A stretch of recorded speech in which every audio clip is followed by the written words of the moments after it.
Kita cukup sering membahas perbedaan serial bahkan karakter Power Rangers yang sangat berbeda jauh dengan versi Sentai-nya. Namun, ternyata tidak hanya itu yang membedakan antara kedua franchise tersebut. Kenyataannya, banyak sekali detail kecil yang diganti oleh Saban, Disney, ataupun Hasbro untuk melakukan penyesuaian terhadap standar penyiaran Amerika yang tentunya sangat berbeda dengan di Jepang. Kita tidak akan bicara soal nama Zord yang jenis hewannya diganti di Power Rangers. Itu akan kita ulas nanti ke depannya. Yang jelas, kalian akan paham kalau sudah menyaksikan episode ini sampai habis. Kalau begitu, langsung saja kita simak 7 hal umum yang diganti dari Super Sentai ke Power Rangers versi Tokofax Indonesia.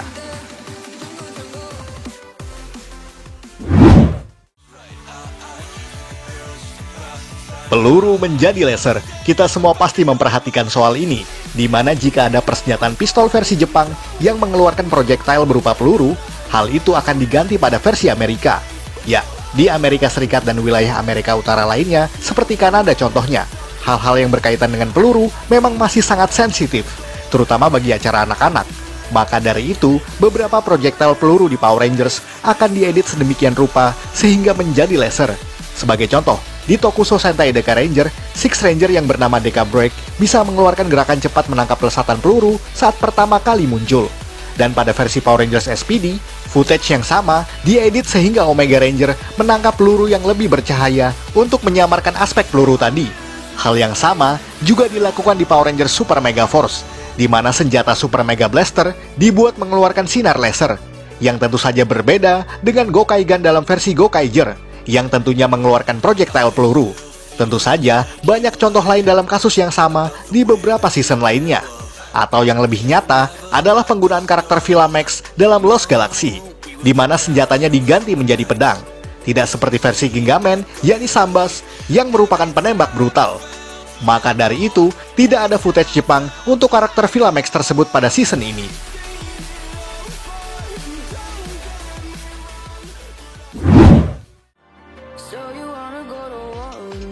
Darah. Nah, ini juga cukup sensitif di Amerika. Jika kita perhatikan, kebanyakan Ranger di Super Sentai akan mengeluarkan darah ketika mengalami damage dalam pertarungan. Bisa merupakan darah luka kecil ataupun luka parah sekalipun. Walaupun kita tahu bahwa ketika mengenakan kostum Ranger, mereka akan mengeluarkan percikan api saat terkena serangan. Namun tidak demikian di Power Rangers, karena meskipun mengalami kekalahan atau damage yang berlebih, mereka tetap terlihat baik-baik saja tanpa ada luka sedikit pun. Dan biasanya, mereka hanya akan berlagak seperti kelelahan atau kesakitan biasa. Walaupun ada beberapa damage yang ditunjukkan seperti memar misalnya. Tapi itu pun sangat minim dan sangat jarang terjadi. Meskipun di Super Sentai menampilkan darah masih dalam kategori wajar, Power Rangers yang di bawah standar penayangan Amerika nampaknya masih ingin menyuguhkan tayangan yang aman, tanpa membuat gangguan makan di mata penonton. Maka dari itu, sangat jarang ada kematian atau adegan sadis di versi Amerika ini.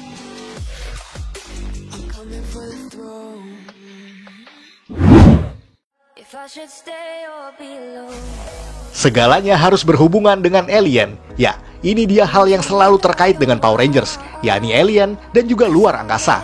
Oke, kita juga paham kalau Super Sentai kerap melakukan hal yang sama di beberapa season berbeda. Akan tetapi, Power Rangers akan menjadikannya sebuah keharusan.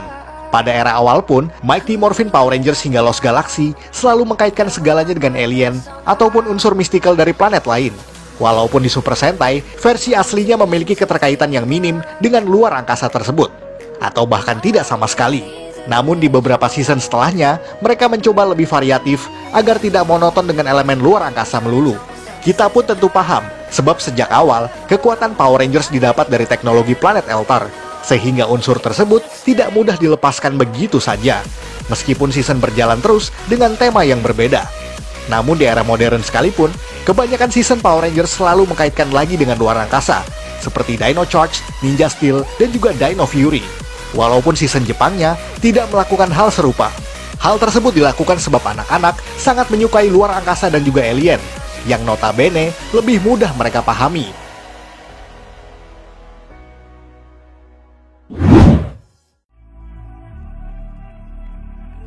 Simbol keagamaan. Unsur religius juga merupakan hal yang sensitif untuk ditampilkan dalam hal ini, seperti pada season kedua Mighty Morphin Power Rangers yang berjudul The Power Stealer. Sesungguhnya, pada versi footage YouTube, di mana rekaman tersebut sudah dibuat oleh Toei khusus untuk Power Rangers, di mana para Rangers ditawan dan diikatkan pada salib. Namun adegan itu tidak digunakan dan terpaksa di-syuting ulang dengan adegan para Rangers yang diikatkan pada tiang-tiang khusus. Hal yang sama juga pernah dilakukan di episode Emperor Mavro, di mana Troy, sang Ranger merah diikat di sebuah tiang besi di hadapan umum oleh pasukan armada. Tentu saja, hal itu berbeda dengan versi Gokaiger, yang menyalibkan Kapten Marvelous dengan plot serupa. Kenapa? Karena salib merupakan simbol religius yang dianggap suci oleh umat Nasrani. Sehingga menampilkan penyalipan semacam itu dianggap tabu sebab menghindari isu SARA di negara barat tersebut. Contoh lain juga pernah kita singgung sebelumnya, di mana ada beberapa monster yang dianggap memiliki keterkaitan dengan budaya religius tertentu, seperti Gara-Gara yang ada di Gingaman, yang monsternya tidak pernah digunakan di Power Rangers Lost Galaxy, sebab lekat sekali dengan Dewi dalam agama Hindu.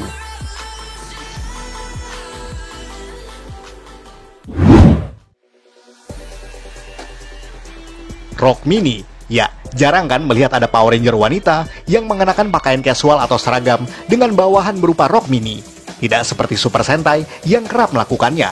Sebab di Jepang, rok mini adalah fashion biasa yang sering dikenakan dalam kehidupan mereka sehari-hari. Kita bisa melihatnya di seragam Oranger, Deka Ranger, Bokanger, Jeki Ranger, dan masih banyak yang lain.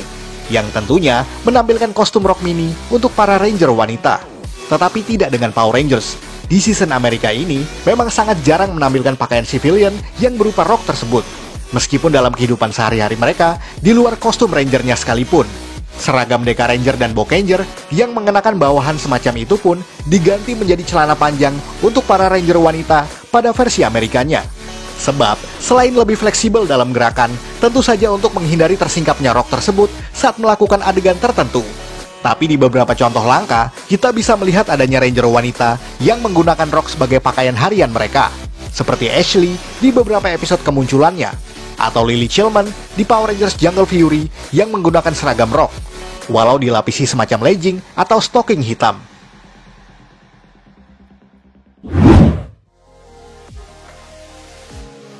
Menjadi lebih berotot. Pria-pria seksi berotot di Power Rangers memang menjadi ciri khas bagi serial Amerika ini bahkan sejak awal. Kita pun bisa melihatnya di karakter Jason Lee Scott atau Tommy Oliver yang memiliki tubuh kekar, tinggi, dan juga macho. Bahkan kegiatan bela diri dan fitness yang mereka lakukan juga sering ditampilkan dalam adegan episode tertentu. Di Super Sentai, badan berotot nampaknya bukan sebuah keharusan untuk menjadi aktor Rangers. Kita pun bisa melihat beberapa aktor bertubuh langsing namun tetap terlihat macho di mata penonton. Walaupun tetap ada aktor bertubuh atletis seperti Keiichi Wada di Dai Ranger atau Ken Kosugi yang ada di Kaku Ranger. Namun dalam Super Sentai, kelaki-lakian seseorang tidak dipandang dari fisik semata, melainkan juga dari personality dan beberapa hal lainnya. Maka dari itu, pada gambar ilustrasi Power Rangers atau action figure produksi Amerika, kita bisa melihat bentuk fisik atletis yang tergambar dengan jelas di sana.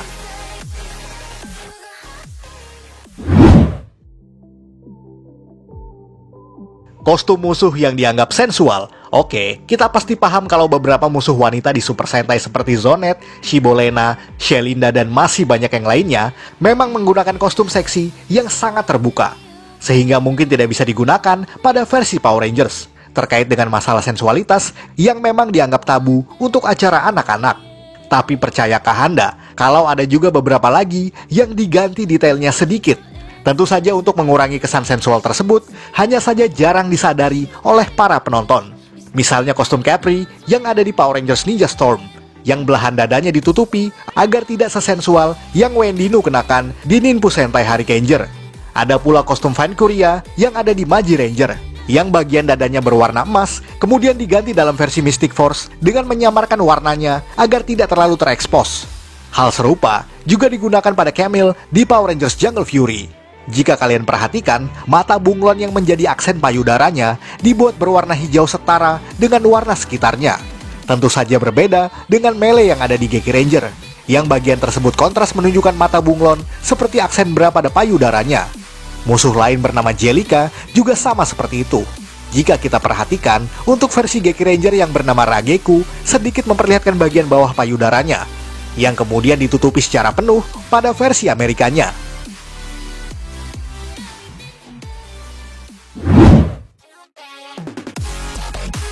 Sekian ulasan dari Tokofax Indonesia. Buat Anda yang suka dengan video ini, silakan like dan share ke media sosial Anda. Jangan lupa tinggalkan komentar. Akhir kata, salam Tokofax Indonesia.